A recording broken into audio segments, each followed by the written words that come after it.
Hi there, I'm Henry Bechelet, the Technical Manager for ICL, UK and Ireland, and I'm joined in this video by Dr. Andy Owen, who is the International Tech Manager for ICL Turf and Landscape. Okay, so this is the fourth instalment of our series of technical update videos on the subject of integrated disease management, and in particular, the management of Microdochium patch disease in the autumn. So far in these videos, we have covered a background to the disease where we sort of try to get an understanding of the factors that favour its development and its sort of general motivation. We've also covered what integrated turf management or integrated disease management actually means. And then we talked about fungicide technologies as well, to try and get the best out of those, with particular reference to timing, etc. But today we're going to talk with Andy about our ICL trial program that has helped us make some really good progress in this area. So, Andy, can you start us off and talk a little bit about the trial work that we do in general, and why it is so sort of pivotal for us in sort of everything that we do? Yeah, of course. Thanks, Henry. Yeah, so I guess trial work makes up maybe 30% of my job. And at ICL, we see it as a really critical part of what we do. It helps us understand and develop new products.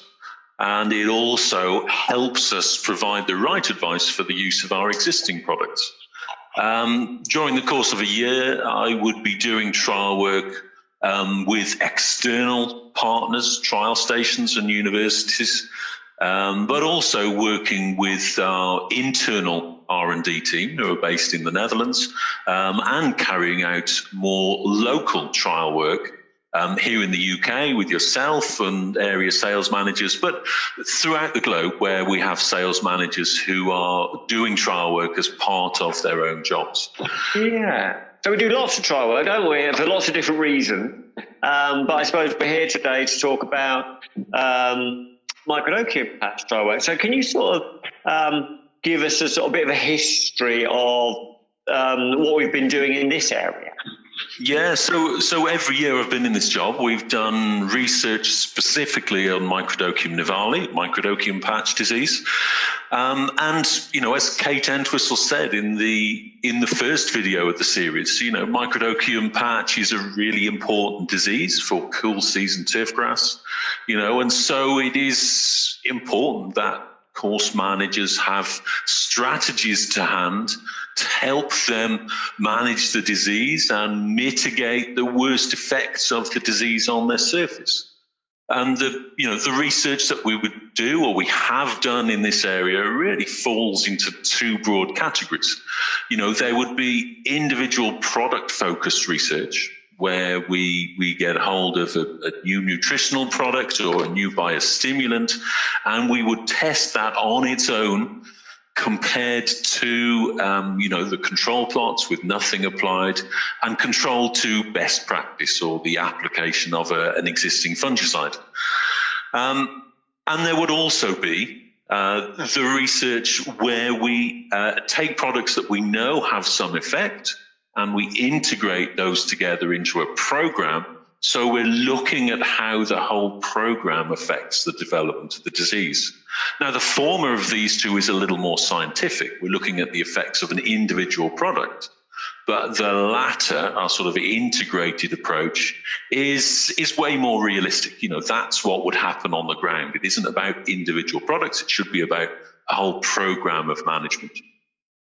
Yeah, we've come a long way over the years, haven't we? Because we used to sort of place all our emphasis on individual products and the sort of impact it had on disease, but we sort of realised along the way that actually the real power of the sort of these treatments is sort of as a fully blown management strategy, integrated disease management in practice. So we sort of try and do a bit of both. Okay, so we're trying to be really scientific about how we go about our business. Can you sort of explain why the science is so important?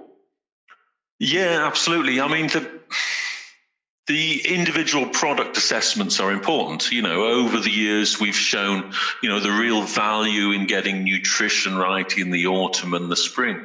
We've shown, how use of iron sulfate can be really helpful through the critical periods. We've also shown how, moisture management of the surface is important as well.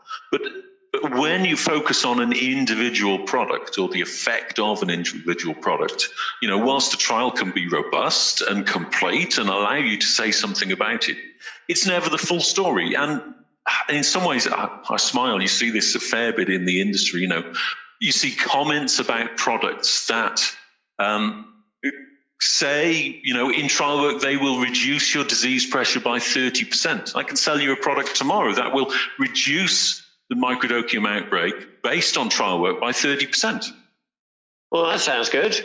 Yeah, and it is good.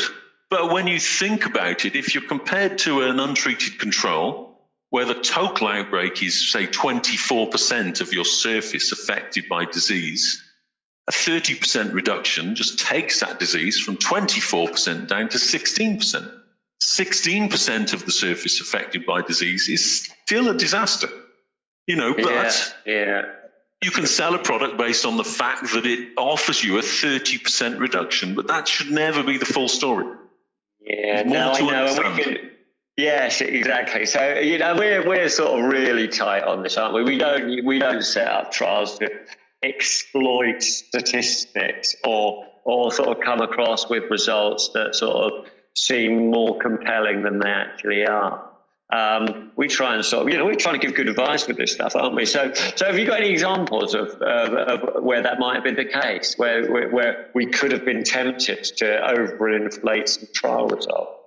Yeah, and it might not be overinflation, but it's just understanding how the results are put across, I guess. The perfect example would be for moisture management. ICL developed a new dew dispersant product, H2 Pro Dew Smart, and in trial work over a couple of years, done independently. If you apply it to a dry leaf, apply it when growth is low, you disperse your dew, and you can reduce the outbreak of disease by 20 or 30%. We've seen that on numerous years. But on its own, that 20 or 30% isn't enough. And when the trial work really becomes enlightening is when we add technologies together. And we did a particular trial where we took the great results from the dew dispersant and we put that alongside in a program the use of a penetrant wetting agent. So we have H2 Pro Flow Smart, which is our penetrant wetting agent. And on its own, the penetrant wetting agent does not significantly reduce the outbreak of disease. But when you put together a program of penetrant wetting agent through the critical disease period, through the autumn and into winter, you apply a dew dispersant, H2 Pro Dew Smart, at the right time, when possible, through there. The combination of the two gives you a better result, and you significantly reduce your outbreak of your disease even further. Yes, so it's that's an example where you sort of almost like had to go that bit further to get a result that you were sort of happy to talk about. That the dew dispersant on its own, although it was kind of quite pleasing, you couldn't sort of make that advice because it just was not effective enough. But when you sort of went that extra way to sort of build integrated programs where the benefits are adding up with each other, all of a sudden you've got stuff that you can sort of start giving advice. Can you tell me what I mean in the case of that particular example? What's going on there with that sort of combination of a dew dispersant and a penetrant through the autumn period? What do we think is happening there to get such? I think for microdochium patch, moisture is absolutely critical. So it's all about managing the moisture. The dew dispersant, used correctly, will be keeping the leaf dry through an extended period, and alongside that, the penetrant is also acting to reduce the moisture in the sward or in the surface of the root zone in the lower canopy. I mean, a penetrant wetting agent will reduce dew as well, just for a shorter period of time than a dew dispersant. So I think the combination of the two together, I would describe it as keeping the leaf dry and then also trying to dry out the upper root zone, and the combination of them both makes the environment less hospitable for the development of the disease, so the disease will develop more slowly or struggle to really take a hold. Yeah, we go right back to the beginning, don't we, when we're sort of talking about the background of the disease, those factors that favour the development of the disease, moisture, especially around the sort of canopy, the leaf canopy, really important to the development of microdochium technologies that sort of make it a less favourable environment, as you say, then you can start sort of being effective. So that will be one element of an integrated management strategy. Your moisture management is really important. Okay, so look, we've done lots and lots of trials over the years.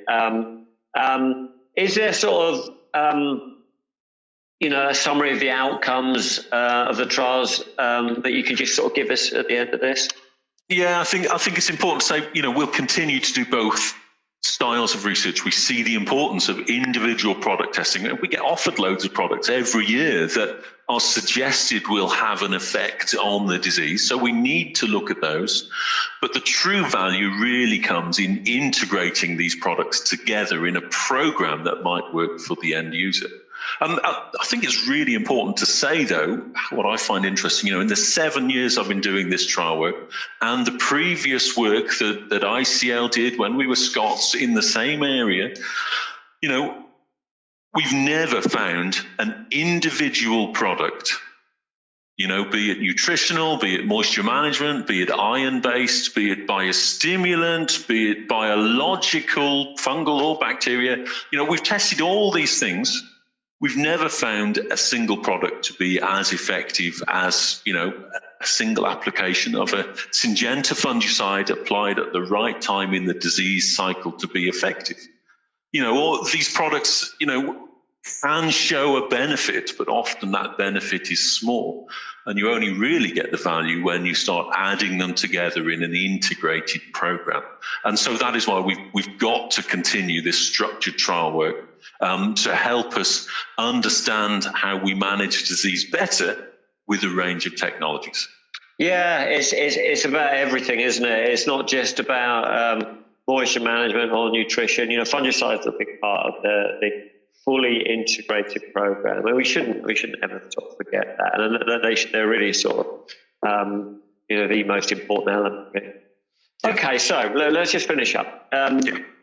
It's kind of clear from our experiences that sort of structured and scientific trial work is really important if we're going to gain a better understanding of the situation. And we think that we've made some significant breakthroughs with our understanding and the advice that we can give to our customers as a result of the trial work that we've done. And actually, we think that we've never sort of produced more effective programs than we are recommending at the moment. We will continue to conduct trials because we want to continue to make progress. Super interesting. Yeah, and we're kind of learning as we're going as well. So hopefully we'll get better and better and better and get more sort of compelling results out. So thanks, Andy, for a start. Your scientific sort of background and knowledge is in no small part a big factor in all this. So thanks for sort of sharing a little bit of your insights. Thanks to everyone for joining, actually. Hope you enjoyed this. Hope you took a little bit out of this sort of update, and make sure to look out for the other episodes. So absolutely. See you soon. Thanks, Andy, and we'll see you soon. Okay. Cheers.